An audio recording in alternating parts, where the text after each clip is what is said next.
आज से पाठ चालू करते हैं तुला लगन के। पहला पाठ सूर्य देव का। तो पहले तो काल पुरुष की कुंडली अनुसार अगर सूर्य प्रथम भाव में हो तो इंसान यशस्वी, जन्म से ही सुखी, भोजन में कम खाने वाला, कोई भी वाद विवाद हो या युद्ध हो या परिवारजनों की अपनों की सहायता करना हो, सबसे आगे रहने वाला। सूर्य लग्न में बली होता है और जिसका सूर्य बली है उसको बाकी ग्रहों की इतनी परवाह होती नहीं है,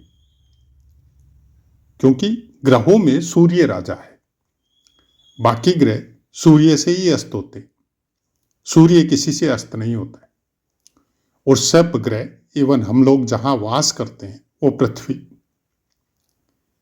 पर्टिकुलर जो ब्रह्मांड हम लोगों को प्राप्त हुआ है उसमें सब कोई सूर्य के ही चारों तरफ चक्कर लगाते, मतलब उनको ऊर्जा सूर्य देव से ही प्राप्त होती है। वर्तमान परिप्रेक्ष्य थोड़ा अलग है। आज के समय में मंगल, शनि, राहु, केतु, अब तो कुछ कुछ जगह गुरु को भी लिया जा रहा है। केवल इन्हीं की चर्चा और इन्हीं के बारे में रेमेडी और इन्हीं का डर दिखा के आपके बारे में क्या क्या प्रिडिक्ट कर दिया जाता है, जिसको सुन के या जिसको श्रवण करके हम लोग कई तरह की धारणाओं से, कई तरह के भय से हम लोग ओतप्रोत रहते हैं और इसी चक्कर में तरह तरह के चैनल भी सुनते हैं। कई जगह अपनी कुंडलियों को भी दिखाते हैं, लेकिन जिसका सूर्य लगन में है वो ये सब चीज की परवाह कभी नहीं करता है। अब क्योंकि काल पुरुष की कुंडली अनुसार प्रत्येक ग्रह का फल जानना सबसे ज्यादा जरूरी है। जब भी आप प्रिडिक्ट करो तो आपके दिमाग में काल पुरुष की कुंडली के अनुसार जो फल बताए गए हैं वो सेट रहने चाहिए, वो मेमोरी में रहने चाहिए कि सूर्य देव ऐसा फल देगा। लेकिन चूंकि चर्चा तुला लगन की है और तुला राशि, तुला लग्न और जिसमें सूर्य देव विराजमान हो, तो सबसे पहले आपको यही सुनने को मिलेगा कि आपका सूर्य नीच का है कहां का स्वामी? आपके लाभ भाव का स्वामी। अब सबसे पहले सुनते ही मन में यह ख्याल आता है कि सूर्य अगर हमारा नीच का है तो अब इसके बारे में हम कैसे उपाय कर सकते हैं, किस तरह के फल हम लोगों को समझना चाहिए। तो होरा पाराशर कहती है कि जिसका एकादशेष लग्न में हो वह जातक सात्विक, शुद्ध हृदय, धनी वह सुखी होता है, समव्यवहार कुशल, कवि भी हो सकता है, वाक चातुर्य युक्त और स्वयं का हित साधने वाला होता है। ये सब बातें हम नहीं कर रहे, ये आपकी पुस्तकें कह रही है। लेकिन क्या ऐसा ही होता है? सबसे पहले तो हम बहुत बार बोल चुके हैं, सूर्य धन का स्वामी नहीं है, सूर्य तेज का स्वामित्व है। कभी कभी किसी किसी संत महापुरुष या असाधारण परिस्थिति में रहने वाले इंसान को भी आपने देखा होगा कि उसकी स्किन या उसका चेहरा, उसकी वाणी कुछ इस तरह की प्रभावशाली होती है कि आप सुनते ही जाते हैं। आपको बड़ा प्रिय लगता है उसके पास बैठना, उससे बात करना, उसकी बातों को सुनना। कुछ अलग तरह का ग्लेज ऐसे इंसानों की आंखों में होता है। और जब ऐसे इंसान क्रुद्ध होते हैं, क्रोधित होते हैं, तो फिर आपको भय भी लगता है, दोनों बातें होती है। ऐसा इंसान चार्मिंग नहीं होता है। चार्मिंग मतलब देखते ही रहना, केवल मीठी मीठी बातें सुनना, अजब सा प्रेम निकलना, यह शुक्र या चंद्रमा का स्वामित्व होता है, सूर्य का नहीं होता। सूर्य का इंसान प्रभावशाली होता है, उसकी वाणी में भी प्रभाव का पुट आपको नजर आएगा। और प्राय कर सूर्य ज्यादा बलवान होने से इंसान अहंकारी और घमंडी भी होता है। किसी की बात नहीं सुनना, जो अपने मन में आ गया उसको हर हालत में पूरा करना। नीच का सूर्य अगर लग्न में हो, तुला राशि पे हो, तो कोई विशेष इफेक्ट नीचता बोल के नहीं आता है कि नीच राशि में विराजित है तो यहां पर सूर्य का कोई नेगेटिव इफेक्ट आपको आएगा नहीं आएगा। यह आपका योग कारक है। पहली बात वो लाभ स्थान का स्वामित्व है जो लग्न में विराजित है और अपने स्थान से तीसरे स्थान पे विराजित है, और यहां से इनका अपना स्थान 11वां स्थान है, लाभ स्थान है। तो आपके हर काम में आप अपना लाभ देखेंगे, अपना हित देखेंगे, चाहे वो कैसा भी वर्क कर रहे हो आप, चाहे फ्रेंड सर्कल में हो, चाहे बिजनेस या सर्विस में हो, चाहे प्रोफेशनल में हो, चाहे आप कोई सोशल सर्विस कर रहे हैं। अपना हित कौन सा, मानसिक अवस्था, आपकी अपनी शारीरिक अवस्था, उसका हित देखेंगे। अच्छा खान पान होना चाहिए, अच्छा रहन सहन होना चाहिए, अच्छे कपड़े होने चाहिए, सब तरह की सुख सुविधा संपन्नता होनी चाहिए।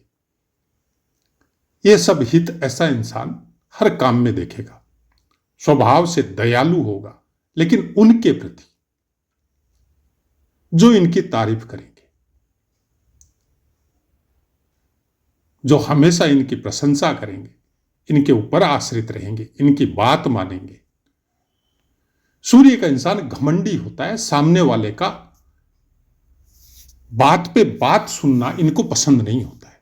इन्होंने कोई आदेश दिया या इन्होंने कोई बात बोली और सामने वाला जस्ट इसकी बात काट दे तो फिर इनके साथ इनकी ट्यूनिंग सेट होती नहीं है। वो अलग बात है कि गुरु की दृष्टि मिल गई हो, बुद्ध देव का साथ मिल गया हो, तब थोड़ा एक अलग मैटर हो जाता है। लेकिन अकेला सूर्य अपने प्रभावों को यूज करने वाला होता है। शासन प्रशासन के नजदीक या खुद शासन में रहने वाला होता है। गवर्नमेंट से कनेक्ट या गवर्नमेंट के अंदर ही वर्क करने वाला, जैसे कोई सर्विस वगैरह, हर तरह के कामों से फायदा उठाने वाला, इनके सामने टिकना। अब बाकी चीजें, आपके बाकी ग्रह किस तरह के प्लेसमेंट है, कुंडली में किस तरह की अवस्था है उन ग्रहों की, और सूर्य भी कितना बलवान है, ये सब के ऊपर बहुत कुछ डिपेंड करता है। हाँ, बाकी ग्रहों का साथ नहीं मिल रहा है, अवस्था वैसी नहीं है, तो ऐसा इंसान फिर मन में घुटेगा। जब इनकी इच्छाएं पूरी नहीं होगी, इनकी बात कोई मानेगा नहीं, तो या तो गुस्सा करेगा या झगड़ा करेगा या अपने आप को दंडित करेगा, खुद मन में घुटेगा, कोई रोग लेके बैठेगा, हमेशा दिमाग में टेंशन लेके रहेगा। कुछ इस तरह का फल फिर सूर्य देव का प्राप्त हो जाता है, क्योंकि सूर्य देव कभी भी हार नहीं मानते। तकलीफ पाके भी इनके शारीरिक ऊर्जा में कोई कमी नहीं आती। अब अगर बलवान या बली अवस्था में हो तो ऐसा इंसान फेमस होता है, चाहे किसी भी वर्क में हो।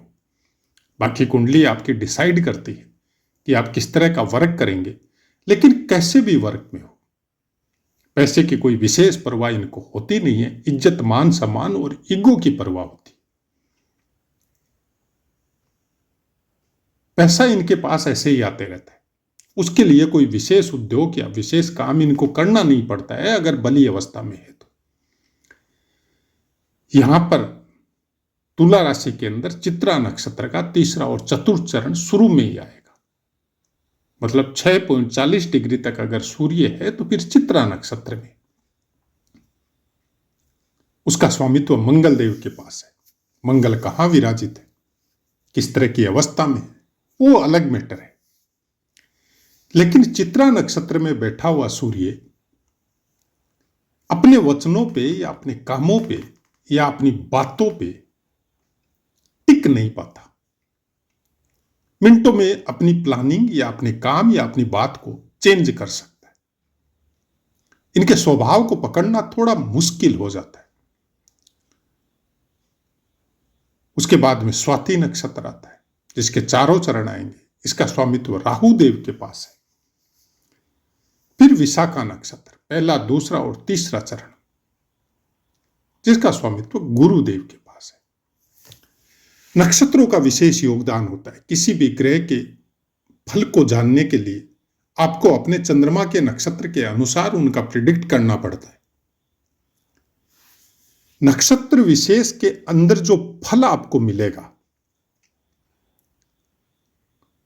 उस फल को काटना किसी भी रेमेडी के द्वारा मुश्किल है, क्योंकि कुछ स्थिर फल होते हैं जो प्रारब्ध अनुसार हम लोगों को प्राप्त होते हैं।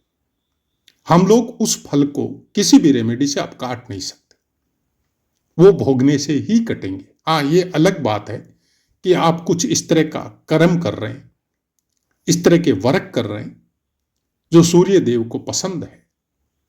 लोगों का भला करना हो, सबके प्रति समदृष्टि रखनी हो, सबका हित सोचना हो, किसी के प्रति कभी भी कोई भी कटुता कभी नहीं करनी हो। ठीक है, किसी के साथ आपकी ट्यूनिंग सेट नहीं हो रही है, उसके विचार अलग है, उसके कर्म अलग है, लेकिन प्राकृतिक अवस्था में उसके अंदर कोई तकलीफ आई तो अच्छा सूर्य वाला इंसान उसकी हेल्प करने में आगे रहेगा। वो अलग बात है, उसकी ट्यूनिंग सेट नहीं होती। लोगों को आश्चर्य होगा इस बात का कि इसके साथ तो इसका मेल मुलाकात भी नहीं है, फिर भी ये इसकी हेल्प करने के लिए आ गए। अच्छा सूर्य वाला इंसान ऐसा ही होता है। बहुत बार देखा है हमने ऐसे इंसानों को, उनकी कुंडली में भी प्रिडिक्ट किया है कि इसका सूर्य बहुत अच्छा है। ऐसे इंसानों का मान सम्मान बहुत होता है। लेकिन बहुत ज्यादा बली हो तो फिर इगोइस्ट बना देता है, फिर वो ऐसे कर्म नहीं करेगा। फिर उसमें अहंकार की मात्रा, मतलब जरूरत से ज्यादा ईगो और स्वाभिमान होना, ये थोड़ा अलग लेवल पे सूर्य देव को लेके जाता है। क्योंकि लाभ भाव का स्वामी भी है तो बगैर फायदे के ये किसी के साथ कोई कर्म नहीं करेगा। चर राशि है तुला राशि, चर राशियों में काउंटिंग होती है, तो फिर इसके फल भी स्थिर नहीं रहते। कोई भी चीज स्थायी रूप में इनको प्राप्त होना, कुछ इस तरह के वर्क कर सकते हैं जहां पे हमेशा कुछ न कुछ नया देखने को मिले। दिन में बली होती, तुला राशि दिन में बली है और सूर्य देव भी दिन में बली। तो अगर आपका दिन में जन्म हुआ है और तुला का सूर्य लग्न में है, तो फिर आपकी राशि भी बली है और आपका सूर्य भी बलवान है। रजोगुणी होता है, मतलब ऐश, भोग, संसाधन, शारीरिक सुख के लिए जो भी चीजें आपको चाहिए वो सब प्राप्त करता है। और ऐसे इंसान बहुत बार सरकार के नजदीक वकालत में, जज की सीट पर, आईएएस, आईपीएस या बहुत बड़े नेता या मंत्री, उनको सूर्य आपको लगन में प्लेस होया हुआ मिलेगा। अब सूर्य के विषय में बहुत बार हमने बताया कि सूर्य देव के विषय में अगर जानना है तो आप खुद सूर्य देव को देख लीजिए, आपको जिंदा आगों से नजर आएगा। किसी के प्रति कोई शत्रुतावश क्या अपनी रोशनी किसी को देना या नहीं देना करते हैं, सबके ऊपर समान दृष्टि उनकी रहती है। अब जिसके भाग्य में जो लिखा है उतनी रोशनी उसको प्राप्त होती। तो अगर आपका सूर्य लग्न में है और अच्छे अंशों पे अच्छी मात्रा में बल प्रदान है, तो आप खुद उसको प्रिडिक्ट कर सकते हैं कि क्या सूर्योदय से पहले उठना आपको अच्छा लगता है, सूर्यदेव की रश्मियों को ग्रहण करना क्या आपको अच्छा लगता है, क्या आपको गर्मी ज्यादा होने से भी, टेम्परेचर ज्यादा होने से भी आपके शरीर पे कोई विशेष इफेक्ट आता नहीं है, इसका मतलब आपका सूर्य बहुत अच्छा है। और सूर्यदेव की रोशनी में आपको रहना भी अच्छा लगता है, आपको सुबह ब्रह्म मुहूर्त में उठना भी अच्छा लगता है, तो फिर किसी से कोई प्रिडिक्शन लेने की जरूरत नहीं है। फिर वो कर्मों के भोग है, प्रारब्ध के भोग है, तो अगर तकलीफ पा रहे हैं तो उनको भोग के ही आपको सुख मिलेगा, बगैर भोगे नहीं मिलेगा। और अगर अच्छी अवस्था में जी रहे और आपकी आदत वैसी है, तो फिर धीरे धीरे और उन्नति की तरफ आप अग्रसर होंगे। तो आशा है मित्रों, पाठ समझ में आया होगा। अब अपनी वाणी को विराम देते, आपसे आज्ञा लेते। जय माता।